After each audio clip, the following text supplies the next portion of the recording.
Okay, annuities overview. So this is the typical types of cases you encounter with it. We're going to stick with the ordinary annuity with the future value just for simplicity here. But typically what's going on with these is that you know some of the information, you want to find another piece of it. So sort of the most basic is you don't know what the future value is. So for that, but you do have the payment and the interest and the number of periods. For that, you just plug in and compute what it is.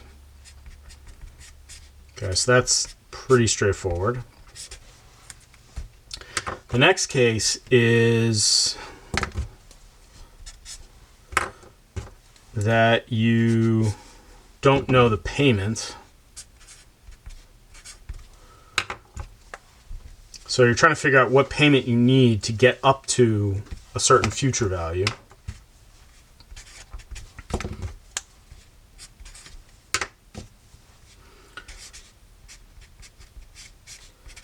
So what you need to do here is just to isolate the payment, you just divide through the future value by the growth factor. So payment is going to be the future value divided by this, everything in the brackets.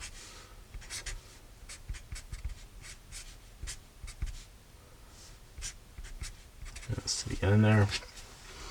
And the third type of these is if you want to know how long you have, so you know how much you want to end up with, so you know the future value, you know how much you're able to contribute each period, but you're trying to figure out how long to contribute, and you have a fixed interest rate.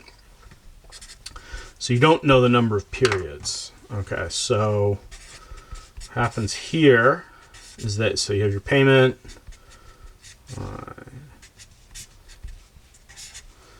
So here you're trying to find this, and so the steps involved, what you do is you isolate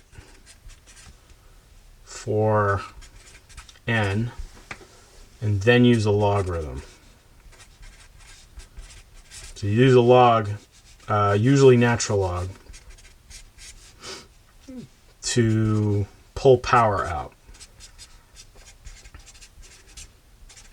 So this is actually the key step here. The rest of this is just arithmetic. So you divide through by r, you multiply through by I, you add 1 to both sides. So you end up at this stage. There's a example following later that shows it a little slower. So you end up here.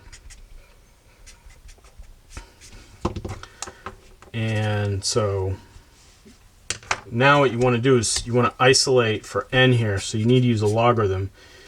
You can pick any log you want, but typically you're going to have access to actually be able to compute the natural log, so you should likely use that. You can also use log base 10. That's one you will probably have access to. And so because you have this n in the power and you're now taking the log, that is the same as multiplying this power times the result of the logarithm.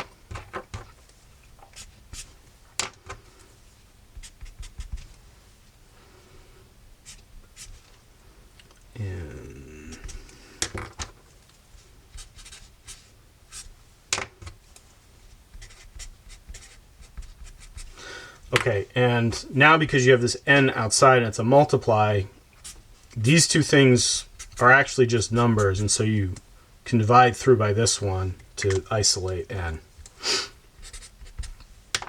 So n will be natural log, and